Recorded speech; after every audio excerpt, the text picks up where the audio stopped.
বলেছিলাম না সেদিন, কি বলেছিলাম, এই কথাটা বারবার ফলবে, বারবার।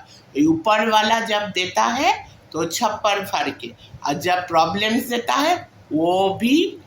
নতুন একটা ব্লগ নিয়ে চলে এসেছি আজকে। Saturday, happy Saturday. আরে হ্যাপি, ভুলে যাও, এই যে হ্যাপি কথাটা ভুলে যাও। হ্যাপি বলে আর কি কিছু আর এক্সিস্ট করে? এই যুদ্ধ হচ্ছে, এই গ্যাস ক্রাইসিস হচ্ছে, হ্যানা হচ্ছে, তেনা হচ্ছে, সব মানে সব জায়গায়, মানে পুরো মানে দেশেই এ অবস্থার। হ্যাপি হ্যাপি থাকবো কি করে? তার মধ্যে প্রত্যেক দিন কিছু না কিছু লেগেই আছে, প্রত্যেক দিন কিছু না কিছু লেগেই আছে। আরে ব্লগ ওই জন্য আমি ভেবেছিলাম সকাল থেকে ব্লগ আজকে স্টার্ট করব, যেরকম আমি করি আর কি। প্রথমে একটু আমি ক্লিপিংস নিই, তারপরে আমি ব্লগটাকে স্টার্ট করি। আমি ভাবলাম হ্যাঁ ব্লগ স্টার্ট করব, সকালে অনেক আজকে আগেও উঠে পড়েছি, ব্লগ স্টার্ট করব। তারপরে ওই যে একের পর এক প্রবলেম হয়েই যাচ্ছে, একের পর এক প্রবলেম, একের পর এক প্রবলেম। তারপর তাই জন্য ব্লগটা আমি স্টার্ট করতে তখন পারিনি, তাই এখন চান ঠান করে এসেছি, তখন চানের পরে আমি ব্লগটা স্টার্ট করেছি। কি অবস্থা, মানে এই ঝামেলা আর সহ্য হচ্ছে না, এই অশান্তি আমার আর সহ্য হচ্ছে না। আমি এবার চলেই যাব, আমার একদমই ভাল লাগছে না। আমি বুঝেছো, তোমাকে আমি ডাইরেক্টলি বলে দিচ্ছি, আর আমি এই বাড়িতে আর থাকবো না, বুঝলে তো, আমি চলে যাব। আমার ইচ্ছা হলো আমি সমুদ্রের ওখানে আমি বসে থাকবো, সমুদ্রের ওখানে একটা বাড়ি নেব, আর ওখানে আমি সারাদিন থাকবো। আমি আর এই বাড়িতে আমি নেই, মানে এত ঝামেলা, এত ঝামেলা। আর আমার আবার বলতে পারো আমার একটা অসুখ আছে। কি অসুখ বলো তো? আমার প্রবলেম ডিসঅর্ডার আছে। আমি ভাই অত প্রবলেম আমি নিতে পারি না। হ্যাঁ, হতে পারে এবার অনেকেই অনেক কিছু বলতেও পারে, ভাবতেও পারে, বাবা প্রবলেম নিতে পারে না, বাবা জীবনে তো কত প্রবলেম আসবে, প্রবলেম বাবা এ আবার কেমন। দেখো ভাই, একটা কথা বলে দিচ্ছি, প্রবলেম আসবেই। এই যে উপরে যে বসে আছে ঈশ্বর, সে মা কালী হোক, মা দুর্গা হোক, তারা মা হোক, সে যেই আমাদের ভাগ্যে, আমাদের ডেস্টিনিতে, আমাদের জীবনে যেটা লিখে রেখেছে সেটা হোক না, সেটা সবসময় মাথা পেতে নেব। যেটা আমাদের কপালে লেখা আছে, ডেস্টিনিতে লেখা আছে, সেটা মাথা পেতে নেব। কিন্তু অকারণে ঝামেলাগুলো যখন হয়, তখন আর মনে হয় আর ভাল লাগছে এই সংসার ছেড়ে। আমার তো তাও আমি সিঙ্গেল, এরা বিয়ে কি করে করে ভাই? যারা বিয়ে করে বাবা, আমি তো পালিয়ে যাব, আমি একদম, আমার হলো প্রবলেম ডিসঅর্ডার আছে। আমি এসব ফালতু ঝামেলা আমি একদম নিতে পারি না। আমি হলাম একটু শান্তি প্রকৃতির মানুষ, মানে একটু শান্তিতে থাকতে ভালোবাসি। দেখো আমি তো বললাম, মানে আমাদের ডেস্টিনিতে যেটা লেখা আছে সেটা তো হবেই। তখন আমি বলতে আসবো না যে বাবা এ কি হলো, আমি এটা নিতে পারছি না, কারণ এটা আমাদের ডেস্টিনিতে যদি খারাপ কিছু লেখা থাকে কিংবা ভালো কিছু লেখা থাকে, প্রবলেমস লেখা থাকে, সেটা তো হবেই, সেটা তো আর কেউ আটকাতে পারবে না। এই যে আমাদের হাতে যেটা লেখা আছে, মানে উপরেরওয়ালা যা লিখে রেখেছে, সেটা কি আমরা আটকাতে পারবো না তো। তো সেটা আলাদা ব্যাপার। কিন্তু এই যে রোজকার জীবনে এই প্রবলেম, সেই প্রবলেম, এবার দেশেও যুদ্ধ শুরু হয়েছে। ভাই যুদ্ধ করে কোনো লাভ নেই, যুদ্ধ করে কি কোনোদিন কোনো সলিউশন হয়েছে? যুদ্ধ করে আজ অবধি কেউ জিততে পারেনি, জিততে পারবেও না। তাই জন্য শান্তি দিয়ে, ভালোবাসা দিয়েই সব জয় করা যায়, বুঝলে তো কথাটা? বুঝলে, শান্তি আর ভালোবাসা দিয়ে জয় করা যায়। উফ, ঝামেলার পর ঝামেলা লেগে আছে, সকাল থেকে ঝামেলার পর ঝামেলা। আমি মাকেও বলে দিয়েছি, আমি আর এই সংসারে অশান্তির মধ্যে, আমি আর এই প্রবলেমের মধ্যে থাকবো না, আমি চলে যাব। আমি একটু টাকা ফাঁকা জমিয়ে আমি চলে যাব। আমি ওই ওই যে সি বিচের ওখানে আমি কিছু একটা নেব ভাবছি। তো ওখানে ওই দেখো, না ইয়ার্কি না, এইসব ইয়ার্কি না, অনেক এই ঝামেলা আমি আর নিতে পারি না। তো ওরকম আমার এই প্রবলেম ডিসঅর্ডার আছে, মানে এই টিপিক্যাল এই প্রবলেমগুলো, সাংসারিক প্রবলেম, এই প্রবলেম সেগুলো আমি নিতে পারি না। আমি শান্তি প্রকৃতির মানুষ, আমি শান্তিতে থাকতে ভালোবাসি। উফ, সকাল থেকেই ঝামেলা। এই যে আমাদের এই মাসি, ফেমাস মাসি, তো সকাল থেকে যেরকম সব যা করার করলাম, উঠলাম, ব্রেকফাস্ট করলাম, তারপরে চানটা আমি একটু দেরি করে গরমকালে আমি একটু দেরি করে করি, মানে একটু গরম ঠরম লাগবে, তারপরে গিয়ে ঠান্ডা জলে চান করবো। ওটাই মজা আলাদা। তারপরে ইয়েও খেলাম, তরমুজও খেলাম। সকালে উঠে এই মানে আমাদের প্রথমে একটা মাসি আসে, কারণ মা তো তাড়াতাড়ি, জানো মার এখন লাইফস্টাইল চেঞ্জ হয়ে গেছে, মা আগে খেয়ে নেয়, তো তাই জন্য তো ওই মাসি তো যা দেরি করে আসে, ও এসে রান্না করলে আর মার ওই 2-2-2:30 বেজে যাবে খেতে। তো মা তা অনেক আগেই খেয়ে নেয়, 1-1:30টার মধ্যেই খেয়ে নেয়।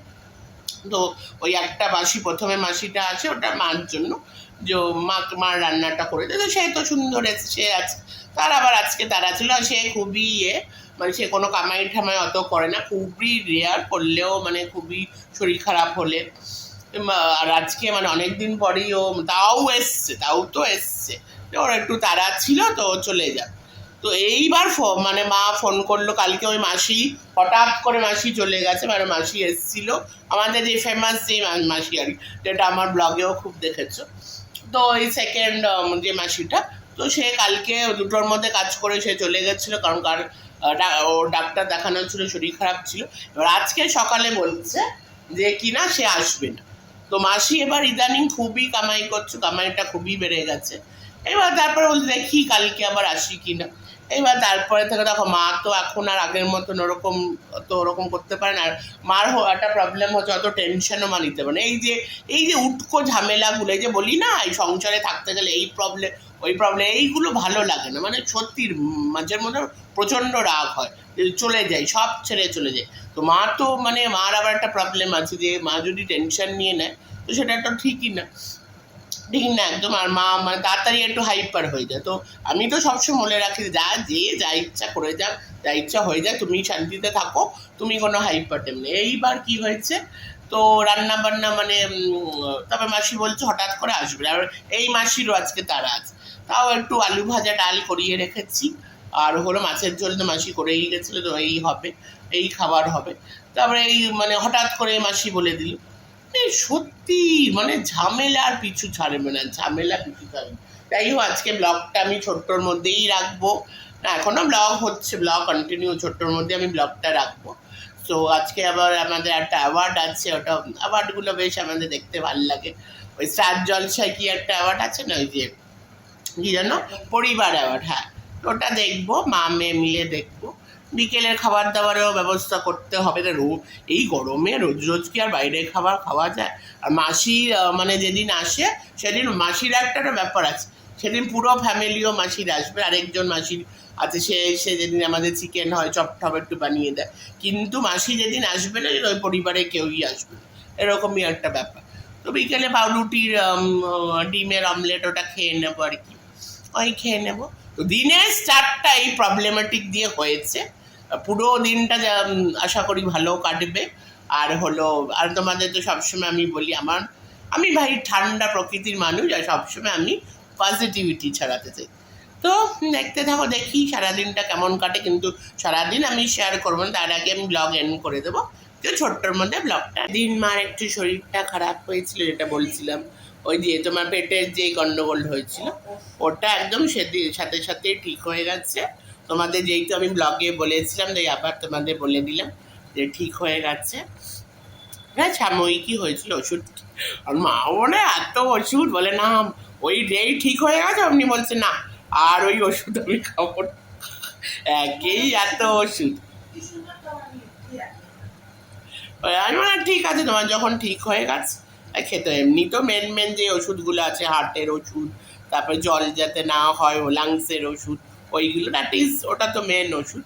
কিন্তু তারপরেও তো এই গ্যাসের জন্য এই ওষুধ, এই জন্য মা বলে না ভাই আমি আর পারবো না, এই ওষুধ খেয়েই অবস্থা, তার মানে এই গরমে বলে, মা আবার বলছে, বলে আমার যখন হয়েছিল তুই ভুলে যাচ্ছিস, আমার তো বাড়ির নাম মিমি, সবাই অনেকেই জানে, তুই ভুলে যাচ্ছিস মিমি, আমার কিন্তু শীতকালে হয়েছে, তারপরেই শীত পড়ে গেল, নভেম্বর, ডিসেম্বর, জানুয়ারি, ফেব্রুয়ারিও মোটামুটি।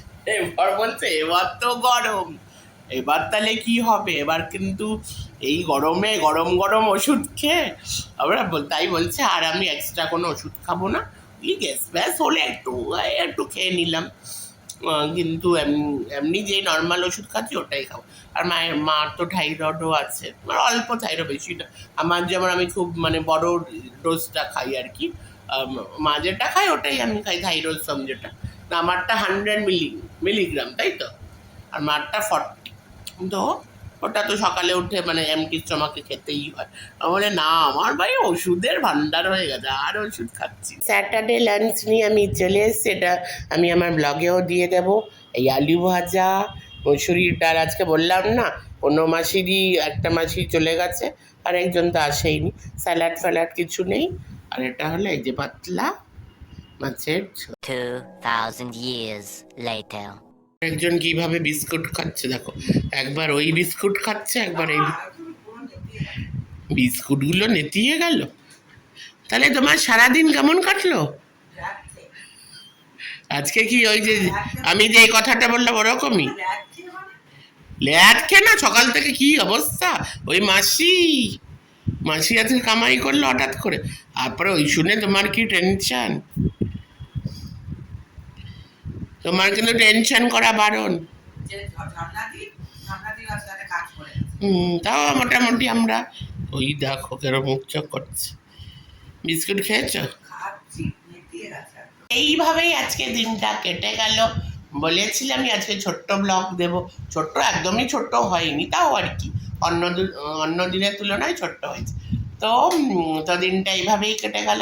তো সবাই তোমরা ভালো থাকো, সুস্থ থাকো। খুব গরম পড়েছে, আরও গরম পড়বে। সবাই ভালো থাকো, পজিটিভ থাকো, হাসি খুশি থাকো, যেটা মন বলে ওটাই করো, অত ভাবনা চিন্তার দরকার নেই। जो दिल कहता है वही करो বলে ব্লগটাকে এখানে এন্ড করে দিলাম। তো এই ধরনের ব্লগ যদি তোমরা দেখতে চাও, যদি তোমরা পছন্দ করো, তাহলে কি করতে হবে? অনেক দিন পরই বললাম, like share comment and subscribe to me and my mom. আমার আগের দুটো ব্লগে মোটা ব্লগ হিসাবে যদি আমি দেখি, কারণ এখানে তো খালি কন্ট্রোভার্সি চলে, ভালো ভিডিও তো কেউ দেখে না। ভালো ভিডিওতে যদি কেউ 10টাও ভিউজ দেয়, 20টাও ভিউজ দেয়, তো সেটাকে সেই ভিউয়ার্সদের আমি স্যালিউট জানাই। তো আমার আগের 2-3 দিন আগের একটা ব্লগ করেছিল, ওখানে কত 168 এরকম উপরে ভিউজ হয়েছে। আগেরটাতেও কত 100-র উপরে হয়ে গেছে। তো আমি স্যালিউট জানাচ্ছি যারা ব্লগের মধ্যেও তাও যতটুকু ভিউজ দিচ্ছ উইদাউট কন্ট্রোভার্সি, তাদেরকে আমি স্যালিউট জানাচ্ছি। তো চলো এইভাবে আমার ব্লগে এই ধরনের ব্লগই তোমরা দেখতে পারবে। খুব ভালো থাকো, সুস্থ থাকো, हैप्पी वीकेंड, हैप्पी संडे। चलो टाटा, फिर मिलेंगे चलते चलते नेक्स्ट ब्लॉग।